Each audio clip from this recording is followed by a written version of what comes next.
baby boomers, they do set me off, don't they? I think that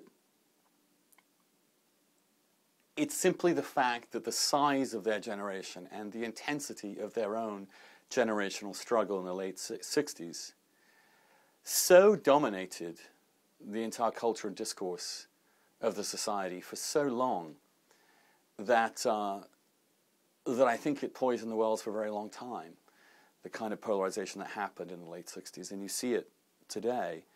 I'm not saying that they're solely responsible for American polarization, but it did seem to get pretty bad under there as they came of age. The second reason is simply generational. The boomers are a huge generation that have decided to keep and sustain all the benefits and entitlements that were premised upon a very different economic trajectory than the one we're now on. And this really is zero-sum. We're seeing a phenomenal transfer of wealth from the young and the poor to the older and the wealthy. And I'm not saying this is a deliberate process. It's a function of some good things. It's a function of a dynamic economy. It's a function of, in the past anyway, it's a function of providing a real safety net for the elderly who used to be in much more dire straits. But it is a reality. And it is generationally unjust to saddle the generations below me, and me for that matter. I think a reader sent in and said, how can you be anti-boom when you are a boom? And 1963 is when I was born. I think technically speaking that does include me in the very tail end. But psychologically and culturally, I don't identify with that subject. In the same way, by the way, that Obama doesn't identify as a boomer, even though he's a little older and actually would be more obviously part of that contingent. And it's a question of attitudes.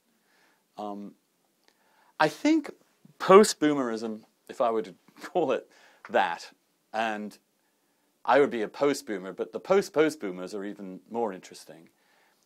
The struggles that happened in those times are kind of over. Most of us accept that people's sex lives, for example, should be granted a certain amount of discretion and a great amount of freedom. Contraception, the pill, these are now not subjects for huge debate amongst younger people. Gay marriage is the case with that too. Also abortion, not that one side is won necessarily, but that most people in the younger generation do believe it's wrong, would restrict it probably to a first trimester given the possibility, but are not extreme pro-lifers, such as we just saw in Mississippi, in which you are having to safeguard the voting rights of millions of fertilized eggs, which are naturally aborted and flushed out of a woman's body. I mean, that's a lot of votes to lose, potentially. For that generation, in other words, it's kind of, these things are over or integrated. They've gotten past them. For the boomers, they're still alive and real and worth fighting over. And I think the next generation is less ideological, less polarized, and more likely to grapple with the reality of the problems rather than refighting the battles of the 60s. That's what I hoped Obama could accomplish, as I wrote in that piece. And so far he's failed. But I don't so much he's failed as that his generation has failed to rise to the occasion.